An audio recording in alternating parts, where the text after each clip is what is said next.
Hey man, what's up? Nothing, man.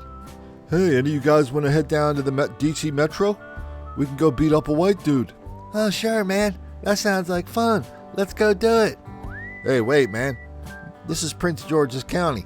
There aren't any white dudes in Prince George's County. This is a black county. You remember we set it up so, we could all come here so we wouldn't have to blame white people for crap anymore? Yeah, I remember, man. Yeah, but that's the great thing about it.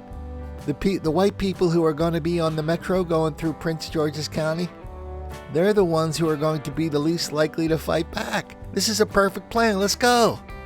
Hey, man. Aren't you worried about getting caught? No, man. Nobody ever gets caught. This happens dozens of times every year. It happens all the time. Black people are always beating the hell out of white people on the DC Metro. There's always lots of videos. Nobody ever gets arrested. It's cool. It's almost like they don't mind. Hold on, wait. The jazz. You don't do it, you a bitch. You just straight like that. Bitch, if you don't do it. And I just said I got your father. Kill.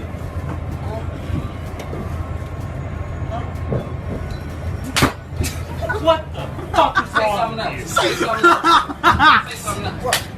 Did you know Eskimos have over 200 words for the word snow?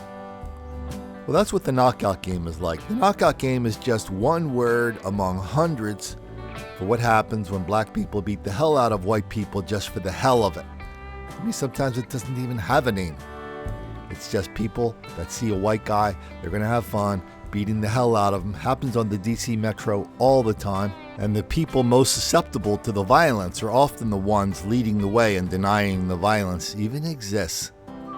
We did a story just yesterday. 27-year-old white kid who moved to Washington, D.C. to take his dream job as a staffer at the Democratic National Committee, where part of his job is to go around helping people deny that there is any such thing as black mob violence, black on white crime, or black on white hostility. He was killed walking home from his girlfriend's house. Well, the following day's story, after we did our video, NBC went out and talked to some people in the neighborhood. They say, hey, what do you think about this crime? And all the white people in the neighborhood said, yeah, we don't walk by ourselves, we do this, we do that. But there's always one person that goes, oh man, this is just DC, it's the summertime, this happens all the time. As if that is a normal way of living in Washington, DC. Well, that's what we're talking about here, right? Is that normal to you? If you live in Washington, Baltimore, Philly, Camden, parts of New York, Chicago, Detroit, Milwaukee, Seattle, Portland, you're going to say, oh yeah, that's normal. I hear that happen all the time. But there are huge chunks of this country where this is not normal. And we don't have to sit there and say that's normal. We don't have to sit there if they do ever arrest these kids by accident.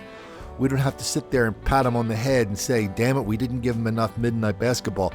I know that sounds stupid. People say that kind of stuff. The same kind of people who go around saying, don't make the black kids angry.